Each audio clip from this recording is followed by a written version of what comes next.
Светлите палачинки се приготвят, като в купа се разбиват брашното и яйцата, маслото, солта, захарта, прясното мляко и газираната вода. Тестото се оставя за 30 минути в хладилник. Какаото за кафявите палачинки се разбива с брашното и яйцата, разтопеното масло, солта, захарта, прясното мляко и газираната вода. И също се оставя за 30 минути в хладилник. Намазан с масло тиган от двата вида тесто се пекат тънки палачинки. Жълтъците за крема се разбиват на водна баня с половината от захарта. Когато станат на пяна, се налива виното, бърка се докато крема се сгъсти.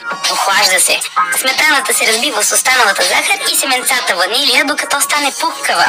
Маскарпонето се разбива с кондензираното мляко. Прибавят се жълтъците с марсалата, сметаната и се разбърква. Накрая се пускат малините и се разбърква много внимателно. Тортата се подрежда, като се редуват двата вида палачинки, а между тях се маже с крем. Завършва се с крем. Оставя се в хладилник за 4-5 часа да стегне. След това се покрива с разбитата с захар сметана. Украсява се с малини и се поръсва с пудра захар.